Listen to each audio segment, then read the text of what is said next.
24 high noons is a lot, though. That's an insane That's amount. not cheap. It's not cheap. Yeah. It's not an insane amount of like alcohol in the sense of like I think most people who drink a good amount could handle that.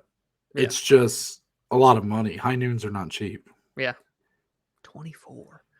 You put up some godly numbers, like Wilt Chamberlain numbers with drinks in your day. Put my ass with the the 24 and like the Well, and then like the shots you've done years ago in BG, whatever number that was. Golly, it was 34 shots of Fireball. This guy's on a different planet. No, dude, no, never again, Dom. I did not. I have wondered. Like I did see someone say. I was watching Pardon My Take, and they do this thing where they do a Mount Rushmore during the summer. And it's like, it's meant to be like kind of making fun of the whole Mount Rushmore of, we did one for UFC, right? Yeah. Like they do it for like really random topics. Uh-huh. So the one they did last week was Mount Rushmore of, what was it? Stats you'd like to know when you die or something like that. Okay. So it's like, how many shits have you taken? Oh, like, that kind of stuff. Yeah. So someone put like to see, or I don't think any of them picked this one. I think a viewer had like commented this and they talked about it. Someone said to see your like highest BAC, like when that happened, like what you drank, that kind of thing. Wow. I would be curious. And I'd say bet it'd be night that with night. the Fireball was, yeah. Yeah, I would say it's probably that night. Incredible stuff. Welcome back, everybody, to the Below Average Joe's MMA show. I am back. Vacation, Noah, no more. I'm no longer gone fishing. The come down, right? Yeah. Oh, shit. Sorry, we have a podcast to do. Yeah, I'm back in Ohio. I'm joined, as always, by Dominic Slee. My name's Noah Baker. Dominic, you have not been vacation bound. Your life has been basically the same the last week, but it's been chaotic having to deal with the differing schedule. We're recording this a day late. Insert clip of when I talked about making an episode late, the last episode when I made the episode late. Put that in there. But we should be back to be able to get you normal time, normal schedule, Friday and then Monday. So, Dominic, anything else before we dive into UFC 289? Gotcha. Yeah, so now you can see my thoughts have not changed on the matter, and you guys are welcome. Dominic, how are you doing? How's the week been? I mean, when I'm on vacation, I feel like everybody's on vacation. That's just not the case, Dom. So have you been doing yard work? Have your parents been putting you to work? What's been going on? Yeah, the yard work has been done. We had a nice little Father's Day get-together on Sunday, so that was very nice. Some good cookout food, some family time by the pool, just hanging out. I enjoy that a lot, so it was pretty good. And we're getting still tons and tons of rain, though, now. But, again, we kind of have needed it. So everything's been pretty chill throughout this week. I'm glad that you were able to get back to the beautiful Midwest. Some would say beautiful, that is. And that you got back safely with the family. I hope you enjoyed it. You were telling me, of course, about the wedding. That was this weekend as well. So how did it finish up for you? Everything, the final weekend and everything, the big last hoorah. And how did that coincide with your fight watching experience, Noah? Yeah, so I did not get to watch PFL or Bellator live.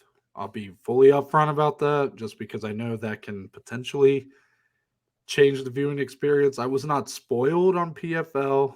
I did see our tweets about Bellator, so thanks, Dom. But I'm just kidding. Damn it. I'm just kidding. I should have blocked Noah. That's what I should have done. I should have blocked you, actually. I should have blocked us. Yes. No, but I kind of expected it. Got to watch UFC live, so I did get to kind of get my, fresh experience there. I don't know how much it really compromises the viewing experience, but I like to make sure I let people know when that happens. But no, the rest of the trip was good, Dom. Had the wedding. Shout out Renee and Greg, Aunt Renee, now Uncle Greg. Good people, good time, good wedding on the beach. Yeah, that's pretty much all I have to say on the matter. I'm no longer gone fishing. I'm no longer a Florida man. Yeah. Never went to the Everglades. Maybe next time. Yeah, next time. Bucket list item. There you go. Pythons and gators. Yeah. But happy Father's Day to all the daddies out there, including us too. surprise. Dom, I wanted to be the first one to congratulate you and let you know that me and you are having a son. We are the father. Yeah. And his name is Joey. Only fitting. Oh boy. All right. Anyway. Too cringe. Yeah, it is what it is. But happy Father's Day to all the dads out there, including Big Todd, Big Dave. Yes. But with that being said, Dominic, you know what I think would make a wonderful Father's Day gift for anybody looking to give their dad a last second gift? What would that be? I think having them subscribe to our YouTube channel or perhaps follow us on Spotify, on Apple, the Below Average Joe's MMA show, or on YouTube, the Below Average Joe's. Ring the bell, comment on every video, like every video, all that stuff. Of course. You can follow us on Twitter, on Instagram at the BAJ MMA. You can follow myself on Twitter, Instagram at Noah Baker MMA, and you can follow Dominic on Twitter, Instagram at DSleep14. Dominic, did I cover everything? Yes. Let's ride. All right. We're going to start with Bellator 297 Friday night. This was the biggest card of the weekend. 2 title fights in Chicago. Of course, the last Chicago card, me and Dominic were in attendance for. Yeah. Due to this wedding, we were not able to make a second go of it. But Dominic, we ended up getting 2 very, very good performances from our current champions, Sergio Pettis and Vadim Nemkov. Yes. What's interesting, Dominic, and maybe something that we didn't even totally address, completely, was the losers in both of these were both trying to make history here. You had Patricio Pitbull trying to become the first man to win 3 division titles for a major MMA promotion.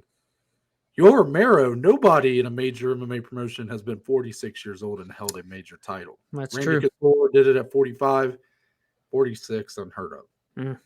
However, both failed to do so, Dominic. And I just kind of want to get your an idea of kind of what you feel about that. So, obviously, we are happy for Nemkov, for Pettis. Sure. We really talked up what this meant for Sergio Pettis to try to continue getting himself out of Anthony's shadow and being his own man, a legitimized champion, and he gets a win over perhaps the best fighter that Bellator has ever created themselves.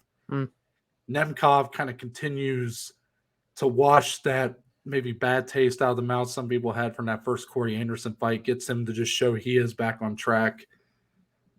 These were not fights that were promoted very highly. I mean, promoted very well. That's been a constant problem we've had with Bellator. Yeah. Do you think the fact that there was 2 chances to make history and neither of which ended up coming through, does this overall end up being a night that Bellator can't really celebrate? Because not only did they fail to promote their events going in, they really don't have much to promote coming out unless, they can really clean themselves to Sergio and Vadim moving forward. I wouldn't view it necessarily that way. I think more so for the Pitbull side, him becoming a 3-weight world champion would have been huge for him, obviously. But then for Bellator to be able to say, this is our guy. He did this, not PFL, not UFC, not one, so on and so forth. But, you lose that, but look what you gain. I mean, I think you gain a lot here, Bellator, in a Sergio Pettis victory. I think you're getting a guy that's now coming out of the shadow of Anthony Pettis, the Wheaties box guy, right? And now he's cementing his own legacy. He already won the title when the odds were stacked against him. He comes back after the super long layoff. He was the betting underdog. Many people are probably going to assume, or at least before this, we're going to assume that he's going to lose to Patchy Mix.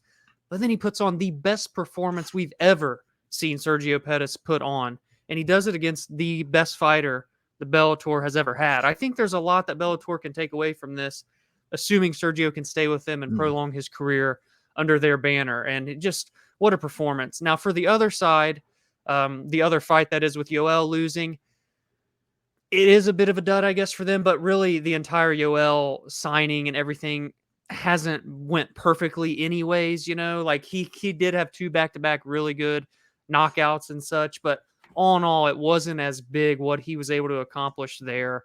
And this is me talking as if he's done. I'm not saying he's done, but through 4 fights thus far, 2-2 record, no title around his waist when he was such a big name signing for them. But I still view it as a positive still because Vadim Nemkov, man, and I posted on Twitter, he is one of the best light heavyweights in the world. And I think Bellator prides themselves on being able to have fighters from all of their weight classes in those arguments. We've seen Scott Coker, and even like on Twitter and stuff, they will tweet and say things publicly about how they have maybe the best fighters of this weight class in the world. So when a guy like Vadim Nemkov continues this reign that he's had, and they can continue to stake that claim higher and higher at the 205-pound weight class, I think there's still positives here for both sides, even though the two big names didn't get the job done. And I'm curious to hear your thoughts. Yeah, I definitely think they can still make it a positive. I guess the question is, were they able to maximize on the potential like positive boost they could get from having two different history in the making type showings here, neither of which come to fruition. So it sort of just feels like not only did they fail to promote it, it doesn't really get that much of a boost coming out of it. Because I'm going to be honest, Dominic, I saw your tweet about Nemkov and I was a little surprised by it because I don't see how you can make an argument that Nemkov is even a top 5 light heavyweight in the world. I think if you go off, I mean, just 2 fights ago, the man was being dominated by Corey Anderson. I know Corey Anderson's very good. He does come back and redeem that I know is a no contest, but you get my point. Right. You compare him to what you have in the UFC. You know, I know you're not necessarily saying he's better than these guys, but I'm just trying to list them off in my head. Jamal Hill, Jan Blachowicz, Yuri Prohaska, Magomed Ankalaev, Alexander Rakic. I don't think you can put him above any of those guys. So to say he's like a guaranteed top 5 light heavyweight in the world. And I don't know if this is necessarily in your case, for you, but I saw a lot of people saying he might be the best light heavyweight in the world based off of this performance. I think that's even crazier. I think that's even crazier because, and this is not his fault here. He may be the best light heavyweight in the world. It's a matter of what you can, the resumes. It's a matter of you can only compare so much. This is not his fault. He is a fantastic fighter. Yeah. But unfortunately for him, Yoel looked his age here, like completely looked his age. He can only fight who's in front of him. Yeah. Yes, he won 24 of the 25 minutes. He did get dropped in round 3, but like almost like an Arman Tsarukyan type thing, like we'll talk about later. He did what he was supposed to do. Yoel is a very hard man to finish. I think he's been finished once in his entire MMA career, and that was like way back over a decade ago. So I don't see how that beating Yoel Romero at 46 years old, I don't think can be the thing to say, all right, best light heavyweight in the world. I think there was a stronger argument to be made for that before the Corey Anderson, doubleheader that we had. I think he still needs time to build a reign that makes people forget that he was being pretty manhandled in that first Corey Anderson fight. Second fight was pretty close too. And you just compare him to some of those top UFC light heavyweights. I just don't see it, Dominic. I don't see how an argument can be made for it. And that's why, when I saw your tweet, I'm like, I don't remember you saying that after the last Corey Anderson fight. So to me, it comes off like, well, you feel that way because of what he did to Yoel Romero. Am I wrong in that assumption? I think adding this to his resume is good. A lot of people could probably beat a 46-year-old Yoel Romero, I suppose, especially at 205 pounds at light heavyweight. But I mean, Vadim's like 8 or 9-0 now in Bellator. I think that was his 4th title defense that he's had. He's really racking up, and again, you can't compare resumes to the UFC guys. But, he has beaten a Phil Davis and the Ryan Bader. He's beaten a Corey Anderson. He's at least beaten people that have been at the top organization in the world in UFC. So I guess when I pose that question of top 5 in the world, I look at skill for skill. I think he can match up with like a Blachowicz or a number 5 Krylov or a very enticing kickboxing. I mean, you're talking match about with a Rakic. guy in Jan Blachowicz who beat Israel Adesanya. Like, I don't think Vadim Nemkov beats Israel Adesanya at 205 pounds. Probably not. It'd be a kickboxing match for sure. And I know that's not probably fair to you, Right. like doing MMA math. I'm just saying, like, I think you seem to have kind of lessened on Jan Blachowicz over the last year or so. Yeah. And I feel like he's still one of the best guys in the world. Like, I just feel like I get what you're saying, like skill for skill. Yeah. But Vadim is he finished Ryan Bader very quickly, right? If I remember correctly, that was a very quick knockout. Yeah. Yeah. And that was very impressive. That's his best win if you want to go off of a combination of factors, like who he's fighting, the method he did it in. The second Corey Anderson's fight's probably the second most impressive on that run. And it was a pretty close decision. Like, he's not running laps around these guys that he's fighting. To me, like, I just don't see the argument for it. Yeah. But I mean, are these other guys running laps around their opponents though? Either? But again, you're talking about guys that are in the number one promotion in the world versus a guy. If he is going to even be in the conversation with those guys, he should be running laps around the Bellator competitors he's up against. I mean, Rakic is fighting Jan Blachowicz. Jamal Hill's fighting Glover Teixeira, Thiago Santos. Like, well, see, that's the problem with me ever even posing that. It's never gonna happen. We're never gonna see it. We've seen him fight Yuri. That was it, and Yuri beat him and Ryzen. So technically, if people want to use that against the argument or the thing on Twitter, then that's fine. We're never gonna get to see him fight these guys. But I just view him right now entering his prime years for his skill set as a top 5 level light heavyweight in the world right now. I mean, in I a think division you can that's make not that very argument. deep. I think you can make that argument, like, maybe not now, but it seemed like there was a time where we could have said Patricio Pitbull was a top 5 featherweight. We even were getting close to thinking AJ McKee could be on his way there. And maybe at lightweight, he is able to kind of carve that path and get us back in his corner. But Yagard a few fights ago when he was still a champ was up there. Yep. Now Johnny Eblin's starting to get those kind of. Actually, I feel like there's a stronger argument for Johnny Eblin to be nearing that than Vadim, and it's because you're right. Like, it's a question that cannot be answered, but it's still a fun question to ask. I know. Like, I think you're not wrong to pose it, and I don't think most people who are discrediting it. God, I can't speak. It's all right. Vacay mode's most people who discredit it, I don't think they're coming after it because they're like, well, he fights in Bellator and these guys fight in the UFC. You have to look at the way he's winning against what is admittedly lower level competition than the guys that are in the UFC are fighting. Just make no mistake about it. He is winning, but he is not head and shoulders above his competition right now. Yeah. Oh, sorry. I didn't have any. I didn't have nothing else to say. Sorry. Oh, okay. But as far as the rest of this goes, like the rest of these performances go, I do think it was still a very good win for Nemkov. Yoel Romero is a name. He did what he was supposed to do. It keeps him on track. It builds him that title reign like you're talking about. And I don't know who he might fight next. Maybe they do a trilogy with Corey Anderson. We'll talk about that. I think that might be the only fight worth a shit right now for him. Yeah, that's the problem. But with Sergio, things are much more interesting, Dominic, because we set up to have him fight Patchy Mix. And Sergio won 4 of these 5 rounds, I thought. I mean, I think that's what God, he looked good, man. The majority of the scorecards were looking.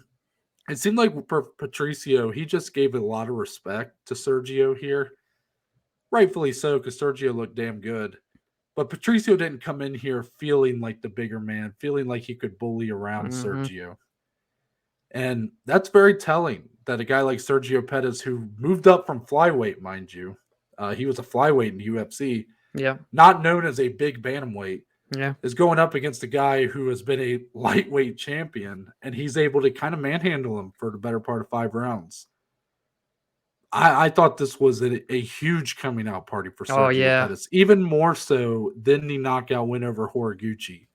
That was the highlight reel finish, but ultimately he was down every round in that fight.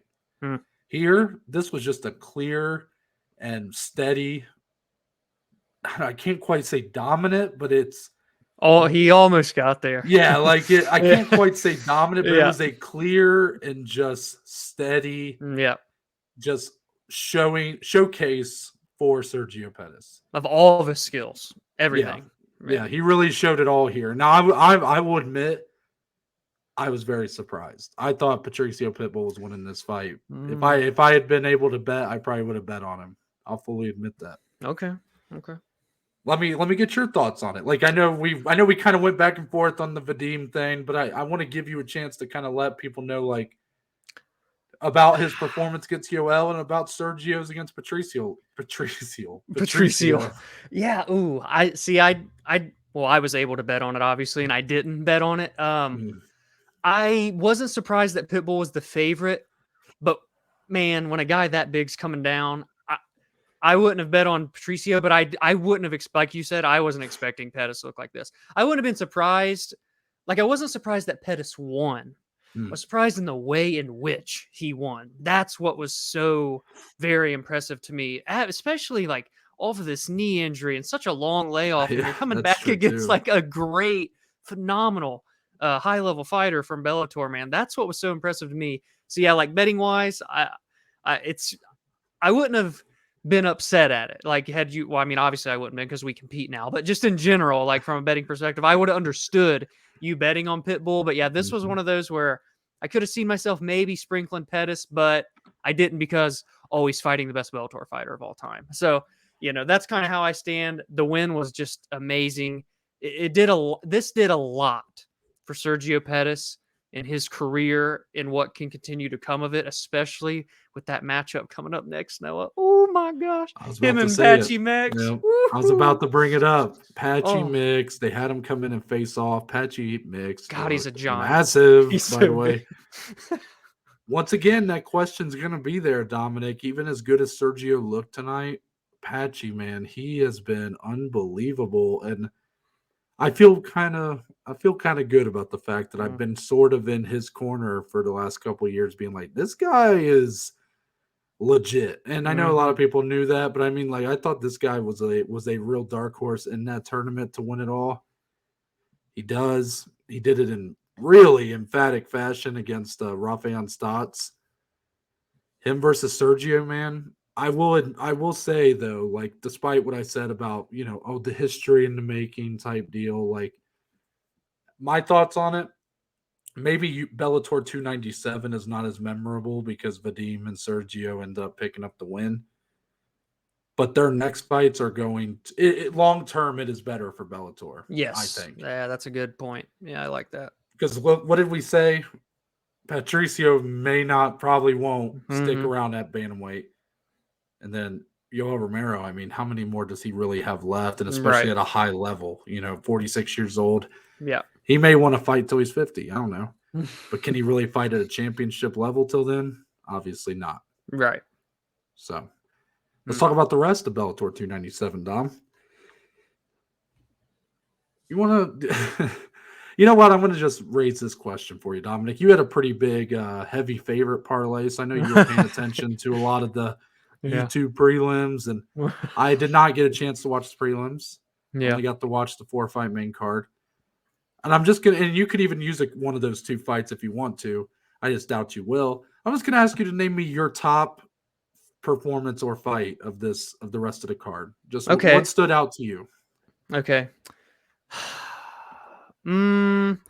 Well, this might be a bias from me being a fan, and it wasn't necessarily a beautiful, clean performance, but I still have to go with my man. I still have to say Archie Colgan because this was the test.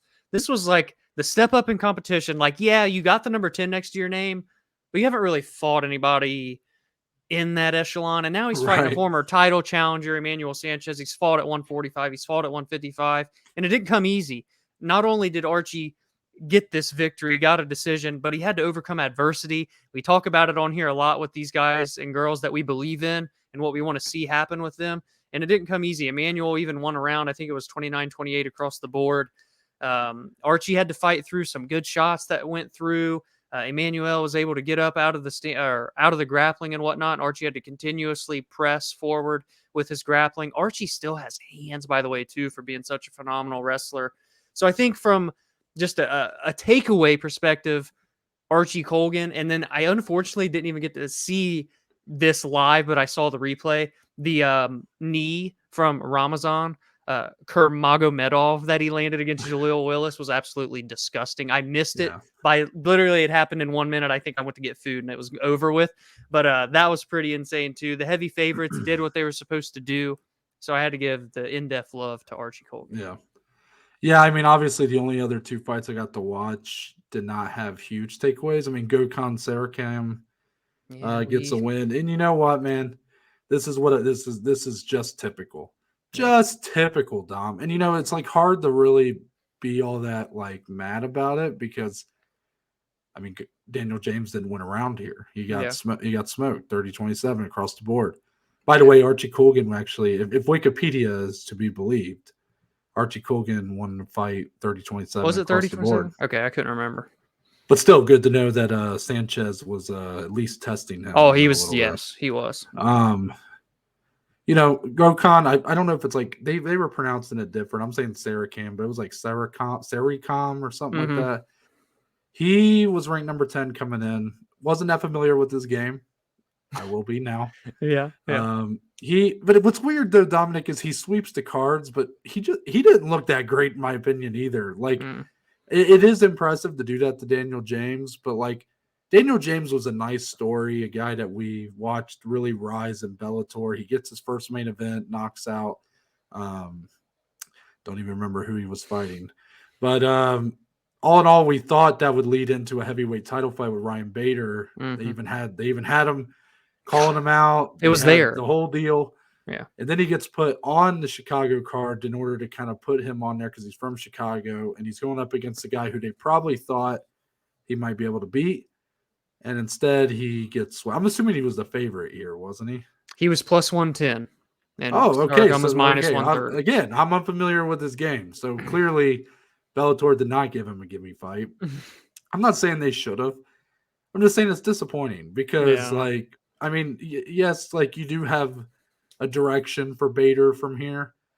But I was kind of, I wouldn't have minded if this was a 3 title fight card and put Bader and Daniel could have got his shot, and he likely would have got dominated. But that's okay, It was a nice story. We were fans of him. We got to watch him kind of rise, and Now, but you said it on Friday. You had that feeling this would happen. I knew it was going to happen. It's just too good to be true that this guy who was at 38, 39 years old, gonna come from obscurity to win a Bellator heavyweight title, even compete for one. It's too good to be true, Dom. It's a shame. And then, I mean, the less said about that Corey Anderson, Phil Davis fight, the better, right? I would agree. Yes, I would agree. I mean, my God, man, Phil Davis, nobody can look good against that guy. Even when he loses, he still brings down his opponent with him. Yeah, it was he took out Corey Anderson's damn tooth. He tooth out, dude. Golly. Yeah, I have so much respect for Phil Davis, but man, I'll admit, Dom, it ain't always the easiest to watch his fights, bro. And he's smart to fight the way he does. He's lasted so long. Yeah, and he's a great fighter. Yeah, but there's just some guys who you just when you see them on the card, you go, all right, I ain't exactly looking forward to that one. And didn't it almost feel like this was more than likely going to be the outcome looking back? Dude, I feel like I predicted this whole main card except for Sergio Pettis winning. Yeah. Oh man, that could have been. I mean, I literally said Nemkov, Yoel was going to be a pretty lopsided decision, and Yoel may have a moment or two, which he did. Like Bellator 297, read you like a book. And Dominic, let's close that book. Yeah. And move on to the main event of UFC Vegas. What was that number again? 75. 75. Thank you very much. Mamma mia, Dominic. the only this guy. Thing, this is the only I feel like I had a joke on the tip of my tongue, and I should probably skip over it, but I'm still going to try for it anyways. Oh boy, Dominic, what's the only thing that an Italian is more scared of than being beat down by Jared Cannonier? A A cauliflower crust pizza. I was just gonna say, like, I don't know, burnt cannoli or Okay. burnt gabagool or something. Okay. Anyways, Jared Cannonier looked fantastic, Dominic. I mean, who Man, saw did he? this coming? Another He- great performance from the weekend. Yeah, really. Another big surprise for me. I was pretty heavily leaning Marvin Vettori, not just because I am his brother, but True. also just because we both were talking about this potential of Marvin Vettori and how we've really clung to this idea that this guy in an Israel Adesanya-less world Yeah. would be a middleweight champion, and instead he's sort of been hovering in this top 5. Dominic, Jared Cannonier, this was the best he's ever looked. He set the record for significant strikes in a middleweight fight. Did it with ease, by the way. Yeah. Marvin Vettori took round 1, hurt Cannonier early, but never quite was able to follow it up. And then rounds 2 through 5, man. Marvin Vettori's got a hell of a chin. I'll give him that. And we already knew that. I mean, the Paulo Costa fight. Well, yeah, true, but even against like Jack Hermanson, against his last fight against Dolidze. Roman Dolidze. Like, we've seen him take some punishment and just keep walking through it. This was the closest I've ever seen Marvin Vettori to being done. Yeah, finished. that's true. And I think at points he never quit. But at points, Dominic, I felt like you could see in his eyes he was bewildered by what was happening. Oh, here. yeah. I wonder if a part of him underestimated Jared Cannonier here. Cannonier, 39 years old. Mm-hmm. Dominic, I think we said after he lost to Israel Adesanya in a very flat performance where he never really went for it, I think we said that was it. That's all she wrote. He'll never see a title fight again. Mm-hmm. But Dominic, what's that classic little phrase Dana likes to throw out there? Timing is everything. Yeah. Right now, you have 2 matchups in July. You have Sean Strickland versus a literal bus, and then Robert Whittaker versus Dricus du Plessis. Yep. 3 of those 4 guys are the guys who you could see fighting for a title next. Sure. So you have this card that's in Sydney, Australia in September. Yeah. The UFC, Dana, has said they want Israel Adesanya to headline. Who against? That's a really, really quick turnaround for any of those 3 guys to go from July to September. Mm-hmm. So Dana said they have plans for that. My mind has immediately went to Jamal Hill due to a heavyweight title fight. Some people have speculated Hamzat. I think that would be amazing, but I think Hamzat's fighting in Abu Dhabi. Or somewhere. I don't really know. Anyway. With that being said, Dominic, do you feel like, despite everything, we even said we didn't really know what the stakes were in this fight. Did Jared Cannonier have such a good performance that he needs another title shot next, right now? You know, and I'm also going to add in one other factor in Jared's favor. Tim Simpson on last week on MMA Hour, which is the manager for Yuri, said Yuri's 100%. He's ready to go, and he's ready to enter camp and fight. So does that mean the UFC does him and Jamal? I sure hope it does, by the way, because I was on board with Noah 100%. I thought it was going to be Jamal and Izzy. It just made sense. Neither guy had a clear fight next, but they were both fresh, able to fight in September. But now, after hearing that last week, I don't really know. Well, now you have Jared, the killer gorilla, that just had the best performance of his entire career against an ultra-durable Marvin Vettori, 4th all-time in UFC significant strikes, and like Noah said, the most all-time from a middleweight fight. And you have 3 months to prepare. I think that fight is September 23rd, the one in Australia. So a little over 3 months to the day almost. That seems like time. I mean, I know he's fought Izzy before, and you would like to think you need a pretty extensive camp to fight a guy like him, but being that he already has been there once before, I almost wonder, and you know he wants it. He said that's what he wants next. I could see it. And, he beat Sean Strickland. Now he beat Marvin Vettori. He's racked together 2 straight wins. Best performance of his life on the ladder. I know that the biggest problem is that their first fight was such a dud. But I'd like to think lightning wouldn't strike twice on that one, Noah. It very well could. Dominic, you're the one that's trademarked the Izzy effect. And we know that guys, they be left frozen like Elsa when they stand in there with him. However, I will just say, I had never thought in a million years I would be wanting either one of these guys to be getting a title fight next with the win. We knew that really this was the matchup, Dom, where two guys that were ranked top 5 are going up against each other, where you could realistically have the winner compete against Izzy in September. Like every other high-profile matchup in this division. You even have Paulo Costa taking on Ikram Aliskerov in July. Yeah. None of the other matchups felt like you could really realistically expect to turn them around. Unless you get like a 1-minute knockout. Yeah, exactly. So it was right in front of my face, Dom, and I thought there's no chance I'm going to advocate for that. Yeah. Dominic, I think Jared Cannonier needs to get the shot. Yeah. And it's mostly because of timing here for him. I mean, the performance was that good. He looked that evolved and that much better than he's ever looked before. Dominic, this was not Marvin Vettori looking a worse version of himself. No. This was all Cannonier's doing. Yes. His timing, his power, his technique, his output, accuracy, his cardio. Mm-hmm. Dominic, his tempo switches, I don't know if it was Cruz or I forget who the commentary team was, but I don't know if it was Felder or who it was. Someone made note of that he kept switching up the tempo. And once they called that out, I was noticing that and I was like, wow. Yeah. Like this is something I've never seen from Jared Cannonier before. Yeah. It was that impressive against a guy in Marvin Vettori who never comes out looking like that. I think you give him the shot. I'm here for it. Do it. And I know I've been diehard, I've been predicting this Jamal Hill fight. But truthfully, the only reason, Dominic, I've almost wanted it to happen is so that I can say I called it before anybody else.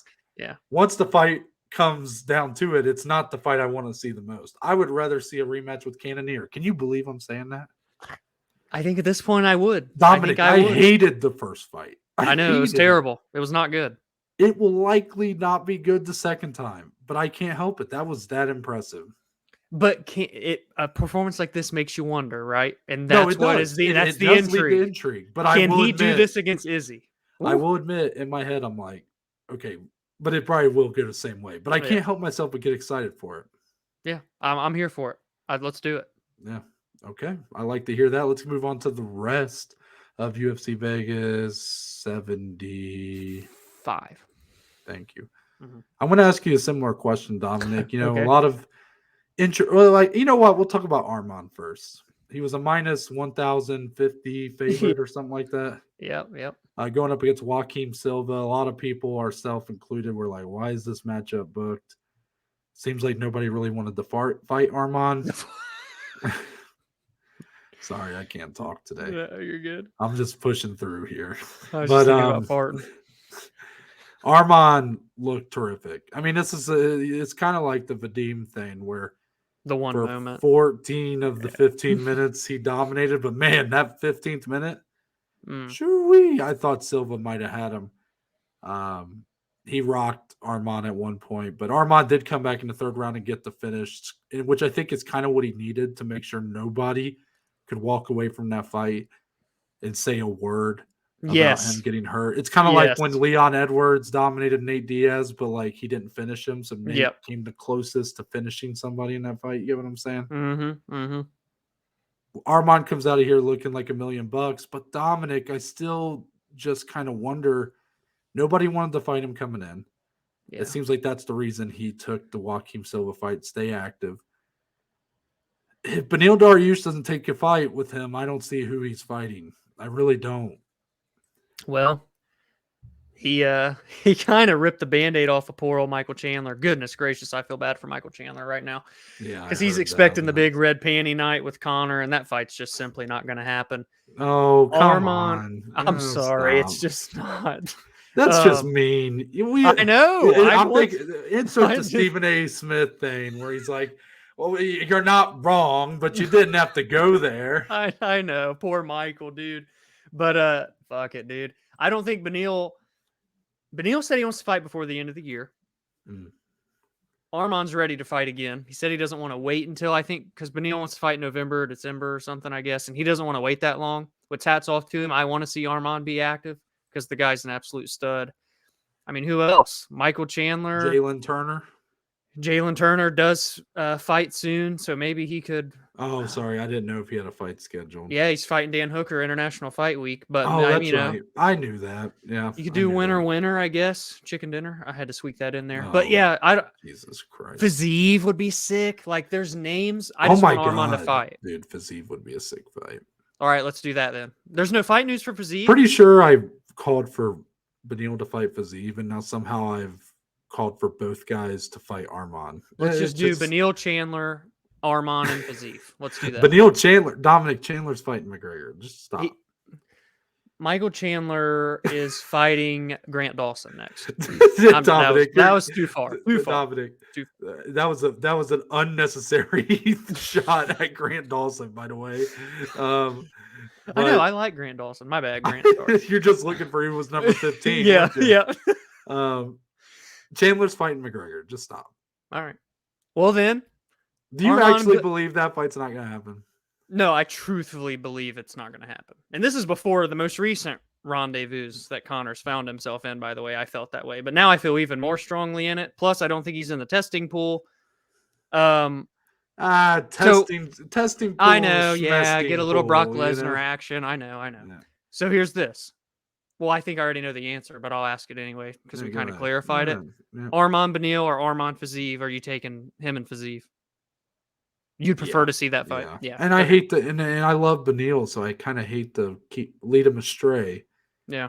Although you go, well, he's just going to fight Michael Chandler, which, I mean, no disrespect to Beneil Dariush, but if you go from expecting to fight Connor to the point where you are coaching a season of The Ultimate Fighter with the guy, and he's like, you'll do what you're told, Alpina. Even though that was all, done. It was edited, by the production team. But you go from that to like the third fight of a main card with Beneil Dariush. Like, I might pick Beneil to win that fight because Michael Chandler would be just so depressed. Anything else on the card? I know. Arman's got to fight somebody ahead of him. Top 6, top 5. Yeah, Fiziev. Let's do that. Even though Fiziev wants to fight Hasbulla. Anyways, let's get on. Triple threat match. We're already in the rest. Anyways, the rest of the card, Dominic, I'm just going to give you another chance to name your one standout from the rest of the card. Manuel, Torres, Mexico, you got another one. Mexico, you've got another surging prospect, man. Disgusting. Holy shit. This is up there with knockout of the year right now at the halfway point. Step in elbow. I had to do it 3 times. It was absolutely gross. I can't imagine what Motta's nose looked like. I don't know if they showed a close-up of him after the fight. It had to have been just destroyed. Manuel Torres, 13 finishes in 14 wins, all 13 of those in the first round. Only his 2 losses are come by finish. The guy is absolutely electric. He's a Contender Series alum. He's from Mexico, which is surging right now. This boy is going to be skyrocketed, not super quickly, but will be quickly. And he's a lightweight. Goodness gracious, Noah. Biggest standout on the card, and especially of the prelims, was Manuel Torres for me. Yeah, I'll go with the man after him, Pat Sabatini, dominating a very dangerous Lucas Almeida with his wrestling and ground game. Mm-hmm. This was a big bounce back for Sabatini after what happened with him against Damon Jackson. He got kind of dominated by Damon Jackson, if I remember right. Good to see him get back on track. I like Sabatini a lot. You're definitely right, though. I mean, Manuel Torres is the clear standout with the finish that he had. Dominic, you want to know what the real standout of this card was? Of course. Referee blunders. Yeah. And let me just say, to anybody who bet on Ronnie Lawrence out there, including Dom, you guys should thank your lucky stars, man. I've never been happier to get my money back. Dominic put that tweet out where he's like, "We won't stand for this." Like, you're trying to lead some damn movement about how he didn't tap. We all know if that fight went 5 more seconds, that man was out. He was done. Dan Argueta, I feel so bad for him. That was I a feel huge bad win. for him He not was a getting big win bonus. underdog. He clearly, that fight was done. And I don't know what Keith Peterson was doing. That man always gets the heebie-jeebies when Dominic Cruz is on commentary nowadays. And I'm pretty sure I did not I was at a restaurant when that fight was going on, so I wasn't listening to commentary, but I'm pretty sure Dominic Cruz ripped him a new one on the He commentary. did. Yep. Which comes as no surprise. Dominic, Of are you in the course. crowd that's kind of like move on, dude? Like it's been like 3 years. He definitely should, but it's the most Dominic Cruz thing ever, so I wouldn't expect anything I less. can't help but laugh at it though when it happens. Like I'm entertained by it. I'll admit Here's it. the weird thing. I think Dominic Cruz can't stand calling fights that Keith is reffing, but I also think he can't wait to call them because he wants him to mess up so bad that so he can shit on him. It's a Yeah. weird dynamic Dominic has. Yeah, and then we had that other fight. Where the hell's the other one at? Was it the Hernandez Bondar fight? I forget now. Yeah, the technical decision. Carlos Hernandez and look, what's this guy's name? Jaron Villel. Notably pretty bad ref. I mean, he's just not one of the stronger ones that the UFC has. He's kind of goofy. He's awkward. He's not very good. Okay. Good. And this was another example of him doing a piss poor job. I don't know what's worse, Dom. This takedown being called a headbutt or the late stoppage that ensued where Hernandez landed about 4 or 5 elbows to a just out Dennis Bondar. Unconscious. I mean, talk about just a terrible reffing job here. Like, Yeah. You couldn't get anything right. And then again, I understand at the end of the day, Hernandez gets the technical decision victory. No harm, no foul. But it was a highlight reel fucking finish, man. Yeah, absolutely. Like again, taking something away from that kid. And it pisses me off because guess who didn't get a performance of the night bonus? Fucking Carlos Hernandez didn't. Hopefully Dana takes care of him. Hopefully Dan Argueta gets taken care of. Because again, I'm just pissed that this happened. Like, Dominic's over there like, fuck, my money. I can't really speak I'm much joking. more. I'm joking. I know I put you in an awkward spot there. No, it's just I understand, Dominic, the plight of the MMA bettor. These fighters think they have it so tough. We have to bet. We bet every week. These guys fight like 3-4 times a year. Yeah. Anything else you'd like to say about Vegas 75 or whatever it was? On to Jacksonville next week for the UFC. Dominic's just ready to get out of this segment. PFL 5, Dom. Yeah. Recap of PFL 5. We're not even starting with the fights, Dominic. We got to talk about it. Francis Ngannou, Jon Jones. Of course. Yeah. Come face to face. Thank God Francis Ngannou was on here, by the way. I mean, he shows up. Yeah. Good to see him. Hadn't seen him in a while. Jon Jones there to corner his teammate in the main event. Yep. They come face to face, Dominic. What'd you think? I saw you tweet. You were tweeting a firestorm about this one, about the giving knuckles and stuff. Yeah.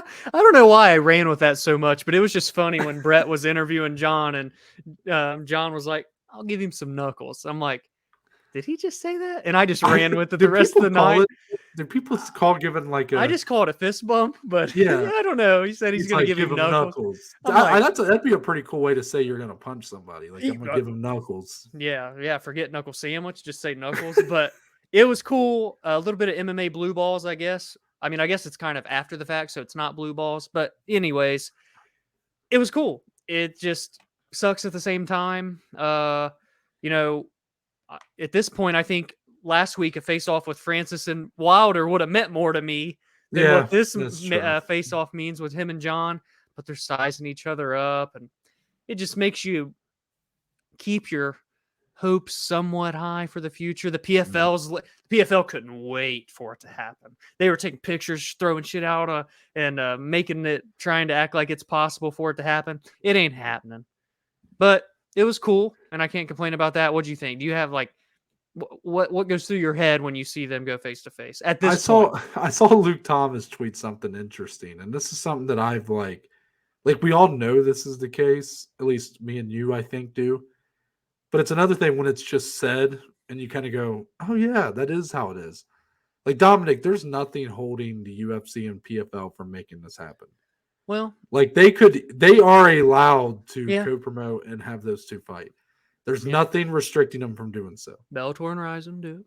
Yeah, and I know we've talked about in detail why the UFC won't. They got screwed by Pride back in the day. They also have no reason to at this point. Yeah. But I'm just saying, like, that's the bigger blue balls. It's not the fact that they can't; it's the fact that they won't. That they can and won't. Yeah. Yeah. That's the problem. That's what I have. Like at first, I was like, "Oh, they just can't." So it's like blue balls. No, Luke Thomas made sure to make it clear to me. Yeah. It's not that they can't; it's that they can and they won't. And the So- PFL 100% would. It's all you. Oh, 100%. 100%. Yeah. And Dominic, I've struggled knowing all this information. I was like, okay, the PFL must be taking a lot of enjoyment out of this because it gives them a lot of attention. Oh, right? yeah. They love it. Yeah. B, maybe on the glimmer of hope that they could somehow create enough interest to make it the UFC's worthwhile. Mm-hmm. But in all actuality, Dom, I wonder if this, if anything, just kind of hurts their whole case with Ngannou because this is only going to make the hunger, the thirst for that fight more and more severe. When And we won't get it. And we all recognize the only place that fight can realistically happen is in a UFC octagon. Yeah. And I almost wonder if the two men involved in this, Dominic, also recognize that. Jon Jones, of course, not going anywhere. He is going to be in the UFC for a long time. I don't even know how much longer he's going to be fighting, but True. Meanwhile, Ngannou, we've kind of come to this point where it's like, oh, it doesn't seem like he's ever going to get back in. Has no reason to, right? He's got such a lucrative deal with the PFL. I don't know. Do you think there might be a part in the back of Ngannou's mind where he's like, I'm doing this with John because like there's a part in the back of his mind where he's like, maybe at some point I will end up back there, and I don't know. That might be a stretch. The more I think about the deal he has with the PFL, but I'm just It's saying, so lucrative. it just seems strange to even do it, have it on camera. I understand why the PFL were so into it. Oh yeah. But why, if for Ngannou and John, I know they had words on Twitter, and they, there were many years where they were hoping they would end up fighting each other. But now it seems so much more of a foregone conclusion it'll never happen. Yeah. I don't know. Maybe there's a part of Francis that kind of has that hope, but I just don't think either will be around in the fight game long enough to see it happen in the UFC, because I don't know. I think this is a multi-year deal Francis has. John's already talking about retirement. It'd be awesome, but it's just like as a fan, you almost have to just accept the fact that it's like, well, we kind of got close, but never close enough. If John retires, let's say after November or whenever he fights next, what are the chances Dana lets him box Ngannou? Like after he retires, let's say he's retired for about a year. And he boxes Francis. Do you think Dana would let him do that?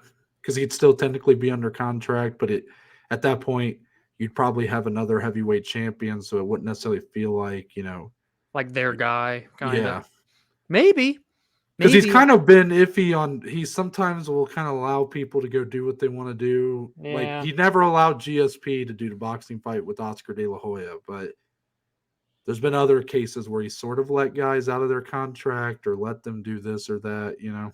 I don't know. I feel like it almost just depends on how Dana would still view Francis. I feel like he'd have to see what Francis does. I feel like out of spite, he would just never. Probably never, just for Francis not to get that rub and shine. Right. But yeah, that's also a dangerous fight for John if he were to box Francis too. Obviously, way more dangerous than an MMA fight. It's kind of interesting, right? It's interesting like because all of a sudden the tables are turned and John's the big underdog. Yeah, that's true. That's true. At least you would assume he's a big underdog. I would think so. Anyways, we'll talk about the actual event now. Heavyweight and women's featherweight playoffs are set, Dominic. Yeah. Main event for the heavyweights, Ante D'Elia, last season's heavyweight champion, came in, won the main event against Maurice Green, the teammate of Jon Jones. He won a unanimous decision. Unfortunately, Dominic, that was his first fight of the season. He only got 3 points. He will not be in the playoffs this year. Another division where last season's champion will not be competing in the playoffs this season. Yep. Meanwhile, the main event for the women's featherweights, Larissa Pacheco disposed of Amber Leibrock in 45 seconds. It was nasty. Disgusting, some would say. Yeah. Some other standouts, Henan Fajera KOs Matthias Scheffel. That's the third under 1 minute knockout for Henan Fajera. Yeah. That dude, I can't help but be excited every time he fights. Biagio Ali Walsh in a high-profile amateur bout got his second win in the PFL Smart Cage. He knocked out Travell Miller in 1 minute 27 seconds. And Dominic's favorite fighter, Aspen Ladd, back on track. Second round submission, however. Not enough. Not enough, Dominic. So Dominic, so sad for him. Also, there was an 18-second knockout. Dennis Goltsov knocked out Jorgen De Castro. Did not see that coming. Yeah, he looks like a problem right now. I think he's the 1 seed. Yeah, he is. So the playoffs are set, Dominic. Heavyweights, you'll see Dennis Goltsov taking on Jordan Heiderman, which, by the way, he was in the last season of The Ultimate Fighter, wasn't he? Oh, shit. I think he was on the Peña Nunes season, I think. Yeah, and he was a late addition to the tournament. Yeah. Only one fight, and it was a TKO. So now he's the 4 seed. Because I saw them kept showing him during the main event. I was like, that guy looks familiar. Yeah. And the name Heiderman, I was like, that's definitely, he fought on The Ultimate Fighter. Then you have the 2 seed Henan Fajera taking on Marcelo Nunes, the 3 seed. Women's featherweight Dominic Larissa Pacheco will be your 1 seed, taking on Olena Kolesnik, and then Marina Mohatkina taking on Amber Leibrock. So Dominic, these were 2 of the weaker divisions in PFL. So this card as a whole was sort of like whatever. Playoffs are set. Any early thoughts on the playoffs and who's in there? Well, Larissa Pacheco is back. I don't know if she ever necessarily left, but she took a little break in her decision win against Julia Budd. No, that was more so Julia Budd just fought really good in that first fight. But this version of Larissa, I'm sorry, but she's going back to back. 155. She might be better. She might be better. She might be better down. Yeah, she's going to win it, I would imagine.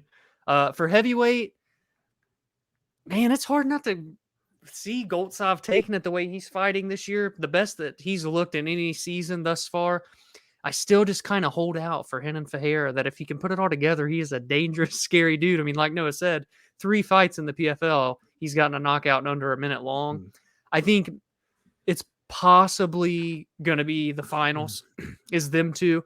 But Henan and Marcelo Nunes is actually going to be a really competitive fight. Marcelo had a huge knockout on this card as well. He was on the outside looking in, needed it, got the quick 6. So that should be a really fun fight between the 2 Brazilians. So all things considered, especially after this division lost, quite a big chunk of its high name profile people.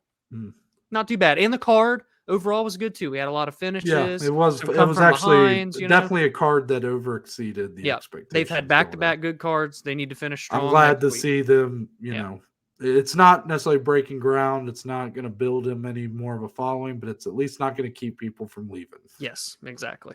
And you have those extra little, Deontay Wilder on the first one here. You got Ngannou and Jones. Who's going to be on the third one? It's fun, right? Yeah. Give me Kayla Harrison on the third one. Yep. There you go. That makes sense. I could see that.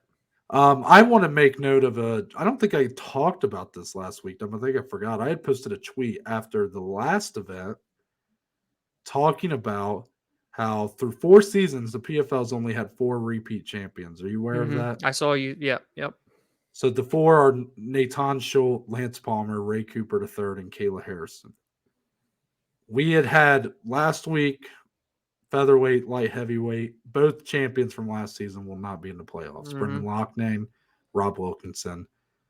This week, Larissa Pacheco advances. She will be in the playoffs, but Ante D'Elia out, Dominic. That's 1 out of 4 champions from last season advancing that have been set. So it'll be up to Olivier Aubin-Mercier and Sada Bosai to try to advance. And do you think any of those 3, do you feel like Larissa Pacheco feels like kind of the strongest one, but is OAM in your mind, is he still the favorite to win lightweight? After what he did with Shane, man, I would say yes. We'll see how he looks this coming weekend against Romero, how Shane will look, because if he gets a win, he can put himself into the playoffs. We're going to have a lot more takeaways, I think, this coming week. I'm excited to see how crazy it would be if only one of these champions advanced to the playoffs. Yeah. And it'd be But the I one you like expect but I most, like you I know? like OAM. Sadabo Sai's cool. Yeah. I'm rooting for those guys. I don't like to see at least let them get to the playoffs. I'd like to see whoever is the champion, whoever ends up winning it all. If there is someone else, I'd like to see them have to beat OAM or Sadabo Sai. Yes. At least with Loughnane, he got knocked out, man. Yeah. Ante D'Elia, unfortunately, was injury, and Rob Yeah. Wilkinson was PEDs. Yeah. A whole It jumble just of feels results. that both those divisions, it's just going to feel kind of weird when it's all Yeah. said and done, unfortunately. But with that, Dominic, let's move on to Blazin Bets. Well, Dominic, you did it. The pressure was on, and this is not. There was a lot of pressure. No, I'm Yeah. not. There's no asterisk on this win at all. Like Dominic, Thank you. even though I didn't place a single bet, like I wasn't allowed to even go higher than 0. Like, I guess congrats. I mean, you Okay, I did see it. what you just did there. I mean, Yeah. Dominic, it only took me not putting in a single bet for you to get a win. I mean, that's but no, This- no asterisk. this No, guy, Dominic, man. Dominic earned it. This I mean, guy, man. Dominic tells me, he goes, "Hey, you're on vacation. That's your problem. Figure it out. Put your bets in." I'm like, Yeah. Dominic, can you put bets in for me? And he said, "Motherfucker, you think I'm made of money?" No. All joking aside, I set it up because I was like, look, Dominic gets a win if he goes positive, and that'd be good for his, confidence moving forward. If he loses, it's so funny because it's just it's. I would have just went ahead and ate the wings today, really, if I would have lost. So it was a win-win for me. Like I was like, this could be really funny for the pod, be a nice bit. Yeah. Or Dominic gets a win, give him a little bit of hope, and then next week I'm going to come and destroy him and tear it all down again. This fucking. But no, guy. let me ask you something. Is there a little part of you that feels like you had your best week of the year on a week that I did not put in a single bet? Yeah, that part does suck. Yeah. It's like, why can't you do that every week, right? Exactly. No, that's 100% right. We had a clean sweep. Well, there was a push, technically. Yeah. Ronnie No, Lawrence. I was like watching it. I was like, damn. Yeah. I'm like, yeah, it was a really good week. I just really liked the card, and I didn't want to take an easy way out. I really wanted to win. You know what I mean? Because I've went negative every single week, I think, except one, which was last week, and Noah still beat me because we both went positive. Yeah. So this one felt good. I went 5-0 with a push with the Ronnie Lawrence, 3.78 units. The the chalk parlay between Bellator plus Arman Tsarukyan did hit. The Modestus Bukauskas and Archie Colgan hit. Modestus made it a little bit of an ass clincher, but that's true. He looked good when he looked good, but damn, he made it a lot harder than I feel like it needed to be. That's another man fight. That makes it hard to look good against. Pauga. Right? Yeah, Pauga, he just suffocates people. Yeah. And then I mean, everything was good, man. I mean, Sabatini Almeida inside the distance. It was a little risky, but I felt strongly that those two clashing wouldn't go. Manuel Torres money line. Good night, Irene. I wish I would have taken him to win by finish or something crazy. And then Flick and Costa, the flyweight under. I mean, shout out to GC. He always likes the flyweight unders, but this one, Flick doesn't know what a decision is, and neither does Costa. So it was a great week. Very good in the positive. I needed that for my morale. Just now I have back-to-back winning weeks. Hasn't happened all year, and we're literally about to be officially halfway through 2023. So it feels good. It's 4-2. Yes, no, didn't place a bet, but at least I didn't go negative.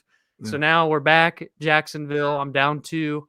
And it's another really good card. It's a good card this week down there in Florida. Lots of good fights. Haven't looked at lines yet, but I've seen people talking at what they're liking. And so I'm going to go take a look and see if I like some of them too.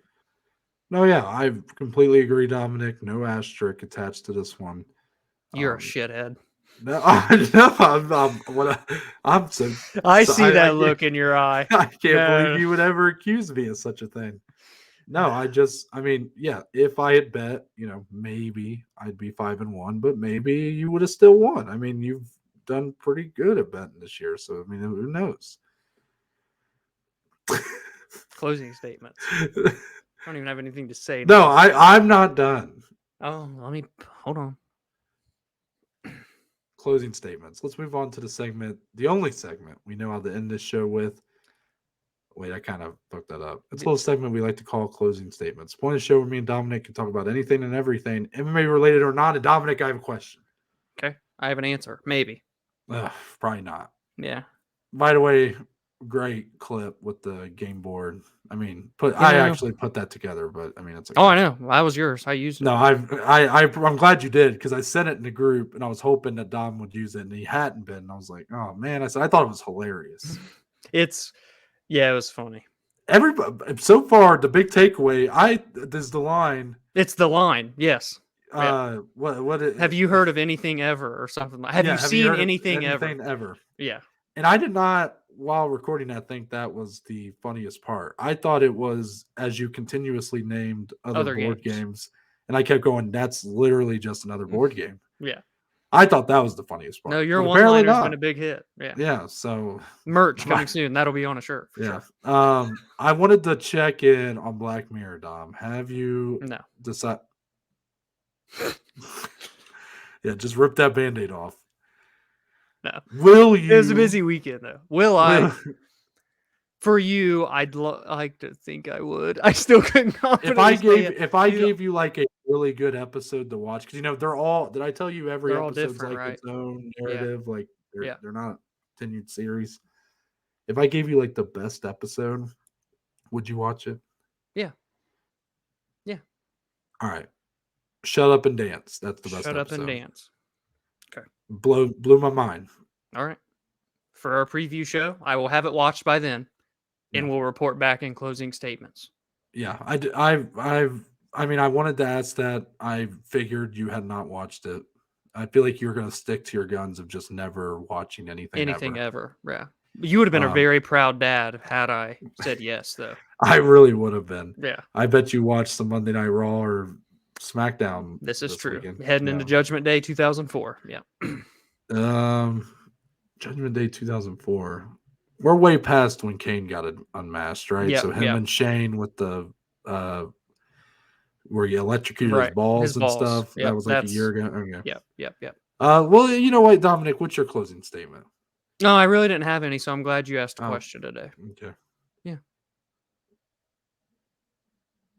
My name's Noah Baker. That's Dominic Slee. We are but just two of the below average Joes, and we'll see you guys on Friday. It will actually be Friday this time. Maybe.